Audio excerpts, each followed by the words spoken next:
आशा करता हूँ आप सब बहुत अच्छे होंगे। मेरा नाम है सिद्धांत अग्निहोत्री, स्टडी आईक्यू पे आपका बहुत बहुत स्वागत है। दोस्तों, आज हम बात करेंगे चाइनीज एप्स को इंडियन इंटेलिजेंस एजेंसी ने फ्लैग कर दिया है। फ्लैग मतलब वार्निंग दे दी है कि भैया देखो, use at your own risk. एक रिपोर्ट आई है, आपको पता ही है, रिपोर्ट आती है, रिपोर्ट पे सरकार डिसीजन लेती है। बहुत सारी कमिटीज बनाई जाती है ना, ढेर सारी कमिटीज हैं, स्टैंडिंग कमिटीज हैं, परमानेंट टेम्पररी कमिटीज अब बनाई जाती हैं। क्यों? ताकि रिपोर्ट पब्लिश की जा सके, और जब रिपोर्ट आती है तो सरकारें डिसीजन लेती है। एम लक्ष्मीकांत पढ़ी कि नहीं? तो अब एक रिपोर्ट आई है, इसमें चाइनीज एप्स, कुछ चाइनीज एप्स को बहुत ही खतरनाक बताया है। तो हम उस लिस्ट की बात करेंगे जिनका लिंक है चाइना से। टोटल 52 ऐसी ऐप हैं जिसको इंडियन इंटेलिजेंस एजेंसी ने फ्लैग कर दिया, और उसको बैकिंग मिली है नेशनल सिक्योरिटी काउंसिल सेक्रेटेरिएट, यानी कि सरकार की भी बैकिंग मिल गई है। तो हम देखेंगे विस्तार से। स्टूडेंट्स को रिकनेक्ट, मेरा फेसबुक पेज है, सिद्धांत अग्निहोत्री के नाम से मेरी फेसबुक प्रोफाइल है। दोनों ही जगह पर चेक पीडीएफ ले सकते हैं, सवाल भी पूछ सकते हैं। यूपीएससी के स्मार्ट कोर्स हमने बनाए हैं, साथ ही साथ बहुत सारे ऑप्शनल सब्जेक्ट के भी हमने कोर्सेज बनाए हैं। बट उसके लिए you have to download the Study IQ app from Google Play Store. EMI जो है ये 20 जून तक, इसकी डेट जो है वो एक्सटेंड कर दी गई है, यानी कि कल तक। तो आप इसको अवेल कर सकते हैं। ट्विटर पे मैं आ गया हूं, ये रही मेरी आईडी, अपने लेक्चर के अपडेट्स देता रहता हूं। दोस्तों, ये हिंदुस्तान टाइम्स की रिपोर्ट है। मैंने बहुत सारे आर्टिकल्स पढ़े, और ये बेसिकली हिंदुस्तान टाइम्स की रिपोर्ट है कि intel agencies red flag use of 52 mobile app with links to China. समझ रहे हैं? तो क्या है इसमें? बहुत सारे आर्टिकल्स पढ़े मैंने, लाइव मिंट के, इंडिया टुडे की एक रिपोर्ट देखी, हिंदुस्तान टाइम्स। तो इसमें 52 ऐप जिनका लिंक है चाइना से, इसमें जूम ऐप भी शामिल है।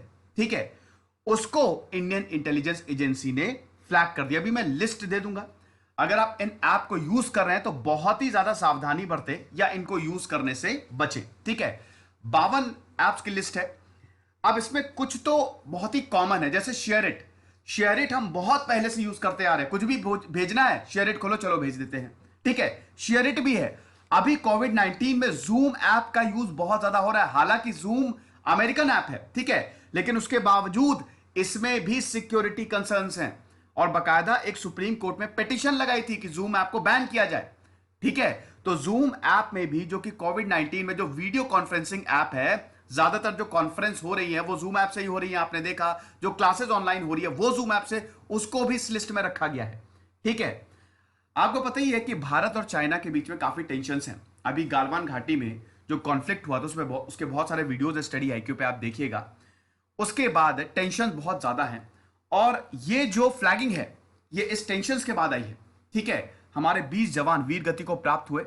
दुगने जवानों को, मतलब दुगना ज्यादा हमने चाइना का नुकसान किया। हालांकि चाइना अभी लिस्ट बता नहीं रहा है।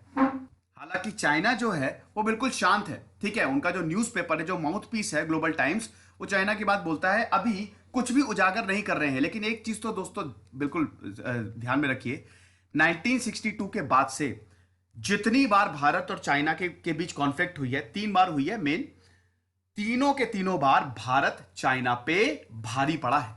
समझ रहे हैं? चाहे वो 1967 का हो, 75 का हो, या फिर 89 का हो, तीनों बार भारत चाइना पे भारी पड़ा है। और ये चाइना को भी पता है। चाइना पीछे हटा है, पहले आगे आया फिर पीछे हट गया। ठीक है ना? खैर, वो एक अलग टॉपिक है। तो फिलहाल हम ये देख रहे हैं कि चाइना के ऐप्स को फ्लैग कर दिया। अब फ्लैग मतलब होता है वार्निंग, वार्निंग सिग्नल। अब यहां पे एक और चीज है, देखिए चाइना के जो मोबाइल्स हैं, मोबाइल फोन्स, एमआई जैसे शाओमी, शाओमी बहुत ही पुराना मोबाइल फोन है। जब ये लॉन्च हुआ था लोगों ने भर भर के खरीदा। क्यों? क्योंकि ये सस्ता था, सस्ते में बहुत सारे फीचर्स मिल रहे थे, तो लोगों ने लिया। अब ये जो चाइनीज मोबाइल्स हैं, इनमें पहले से ही चाइनीज एप्स जो है वो इनबिल्ट होते हैं, बिल्ट होके ही आते हैं। समझ रहे हैं? और बार बार ये नोटिफिकेशन आती रहती है कि आप इन ऐप को यूज करें। वैसे एमआई पे भी बहुत सिक्योरिटी कंसर्न्स उठे हैं। ठीक है, 2014 में इंडियन एयरफोर्स ने भी बोला था कि एमआई जो है इसमें भी कुछ गड़बड़ है। यहां तक सवाल उठे थे कि एमआई जो है, जो डेटा कलेक्ट करता है ना, वो चाइना के रिमोट सर्वर्स में भेजता है। लेकिन बाद में 2018 में एमआई ने ये क्लियर किया कि हम तो लोकल सर्वर्स पे डेटा को भेजते हैं। डेटा का मतलब क्या? आपके पास फोन है, ठीक है, आपके पास फोन है, आप कोई भी ऐप यूज कर रहे हैं, आपने परमिशन दे दी, जो भी परमिशन दे दे, जैसे मान लीजिए आपने कॉन्टैक्ट की परमिशन दे दी तो पूरा का पूरा वो जो कॉन्टैक्ट है वो उनके सर्वर में चला जाएगा, ठीक है। अब जो कंपनी होती है उसके पास दो ऑप्शन होते हैं, या तो वो अपने सर्वर यूज करे या तो वो लोकल सर्वर यूज करे। ज्यादातर केसेस में लोकल सर्वर ही यूज किए जाते हैं, और ये सर्वर्स जो सर्विस होती है ये आजकल प्रोवाइड की जाती है, क्लाउड सर्विसेज आजकल प्रोवाइड की जा रही है, ठीक है। लोकल सर्वर्स इसलिए यूज किए जाते हैं ताकि भरोसा बना रहे। अगर मान लीजिए हमको यह पता चल गया कि हमारा जो डेटा है वो चाइना में जाके स्टोर हो रहा है, तो कोई यूज करेगा? नहीं करेगा। तो एमआई के ऊपर ये आरोप लगते रहे हैं कि ये जो डेटा कलेक्ट करता है ना भाई, फोन से डेटा तो कलेक्ट हो ही रहा है, रिकॉर्डिंग्स कलेक्ट हो ही रही है ये चाइना के रिमोट सर्वर्स में। और डेटा कितना ज्यादा इंपॉर्टेंट है ये मुझे बताने की जरूरत नहीं है, मैंने इसमें बहुत सारे लेक्चर्स लिए हैं।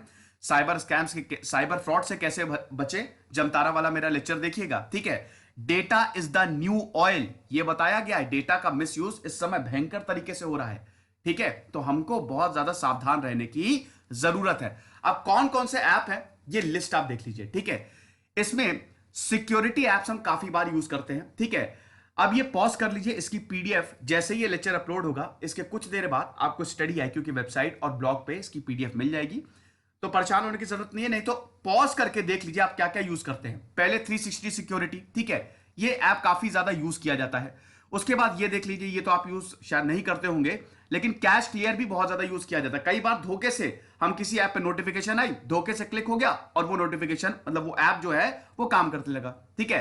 कैश क्लियर भी, कैश मेमोरी जो होती है वो वेस्ट मेमोरी होती है। आप कुछ भी यूज करते हैं, वेबसाइट पे ब्राउज करते हैं, कोई ऐप यूज करते हैं, ठीक है, तो उसका काफी कैश जो होता है वो एक तरीके से बेकार डेटा वो आपके फोन में स्टोर हो जाता है, जो आपकी मेमोरी बढ़ाता है, तो हमको उसको क्लियर करना होता है। तो कैश क्लियर उसमें काम करता है, ये एमआई फोन्स में आपको ज्यादा मिलेगा। उसके बाद क्लीन मास्टर एक और, क्लब फैक्ट्री बहुत ज्यादा यूज किया जाता है, ठीक है। क्लब फैक्ट्री एक ऑनलाइन शॉपिंग साइट है, मतलब ऐप है, ये बहुत ज्यादा यूज किया जाता है, ठीक है, क्योंकि यहां पे काफी चीजें सस्ती मिलती हैं, ठीक है। उसके बाद इसको भी फ्लैग किया है। फिर ये ड्यू ब्राउजर, ड्यू क्लीनर भी एक ऐप है। ड्यू रिकॉर्डर, रिकॉर्डिंग के लिए ड्यू रिकॉर्डर बहुत ज्यादा लोग यूज करते हैं, ठीक है। फाइल एक्सप्लोरर, एमआई कम्युनिटी, ये सारे ऐप है, लेकिन जो मैंने लाल में, हो सकता है आप इन सारे ऐप्स को मतलब इनमें से कुछ ऐप्स को यूज करते हो, ये सारे ऐप हैं, लेकिन जो मैंने लाल में हाईलाइट किए हैं वो लोग ज्यादा यूज करते हैं, ठीक है। हो सकता है जो ब्लैक में है उसको भी आप यूज करते हो, लेकिन अगर आप इन ऐप्स को यूज करें तो थोड़ी सावधानी बरतें, ठीक है। फिर उसके बाद मेल मास्टर हो गया, MI community, MI store, MI video. उसके बाद ये सारे ऐप से आप एक बार पॉज करके देख लीजिएगा। फिर शेयर इट हम सबसे ज्यादा यूज करते हैं, टिकटॉक का तो पूछिए ही मत, ठीक है। टिकटॉक, टिकटॉक वर्सेस यूट्यूब की अभी जो बहस छिड़ी थी, और उसके बाद जो इंडिया चाइना के बीच कॉन्फ्लिक्ट हुआ, बैन चाइनीज प्रोडक्ट, ठीक है ना, ये आपको पता ही है। तो बैन चाइनीज प्रोडक्ट पूरा बकायदा कैंपेन चलाया गया, और उसमें टिकटॉक के ऊपर सबसे ज्यादा गाज गिरी जब इसकी रेटिंग एकदम से गिरी, है ना। तो टिकटॉक तो बहुत ज्यादा यूज किया जाता है। अब टिकटॉक में बहुत सारी परमिशंस लगती हैं, अगर आप रिकॉर्ड कर रहे हैं तो आपके रिकॉर्डर तक की परमिशन मांगता है, और ये बहुत ही ज्यादा खतरनाक है, ठीक है। तो टिकटॉक भी इस लिस्ट में शामिल है। यूसी ब्राउजर, बहुत लोग यूसी ब्राउजर यूज करते हैं, ये भी इस लिस्ट में शामिल है। यूसी न्यूज इस लिस्ट में शामिल है। वीचैट बहुत ज्यादा, वीवो बहुत सारे लोग यूज करते हैं, वो भी इस लिस्ट में शामिल है। जेंडर बहुत लोग यूज करते हैं सेंड करने के लिए, वो भी इस लिस्ट में शामिल है, ठीक है। तो ये सारे ऐप हैं। तो अब सरकार ने, मतलब इंटेलिजेंस एजेंसी ने ये बोला है कि ये ऐप जो है ना ये खतरे से खाली नहीं है, ठीक है। अब ऐसा क्यों हो रहा है? इसलिए क्योंकि सिक्योरिटी कंसर्न्स हैं, सीधी सी बात है ना। देखो अभी दोनों देशों के बीच टेंशन भी बहुत ज्यादा है, तो जब दोनों के बीच टेंशन, दो देशों के बीच टेंशन होती है तो एक देश दूसरे देश को नुकसान पहुंचाने की कोशिश करता है। भारत में चाइनीज ऐप बहुत सारे लोग यूज करते हैं, मोस्ट ऑफ देम यूज करते हैं, जिसकी वजह से नुकसान पहुंचाया जा सकता है इन ऐप्स के द्वारा। तो इसीलिए इन 52 ऐप्स को फ्लैग किया गया है। हालांकि टिकटॉक जो है वो तो बहुत टाइम से क्रिटिसिज्म झेल रहा है कि ये सेफ नहीं है, उसके बावजूद लोग टिकटॉक को यूज करते हैं। अभी दोस्तों ये गूगल प्ले स्टोर पे मिलेंगे, ये सारे के सारे ऐप जिनको भी फ्लैग किया गया ये सब प्ले स्टोर पे हैं, आईओएस ऐप स्टोर पे हैं, समझ रहे हैं। अब सरकार क्या कर सकती है? सरकार या तो एडवाइजरी जारी करे, लोगों से बोले कि आप इन ऐप को यूज मत करो, ठीक है, या फिर इन ऐप को सीधा ब्लॉक कर दे कि लोग डाउनलोड ही नहीं कर पाए। तो देखेंगे अभी क्या होता है। फिलहाल इन 52 ऐप को, ये जो 52 ऐप्स हैं, इनको फ्लैग कर दिया गया है। तो अगर आप, मैंने लिस्ट दे दी है, इन ऐप्स को यूज करते हैं तो बहुत ज्यादा सावधानी बरतें, ठीक है, क्योंकि ये एजेंसीज ने बोला है बहुत सारा डेटा जो है ये फोन से लेती है जो आपका ही है और सर्वर्स पे भेज देती है, जो कि भारत में भी नहीं है, भारत के बाहर है, ठीक है। अब कहां होगा? चाइना में ही होगा, जाहिर सी बात है। तो थोड़ा सा ध्यान रखें। ये लेक्चर था। खुश रहिए, पढ़ते रहिए। दिस इज सिद्धांत अग्निहोत्री साइनिंग।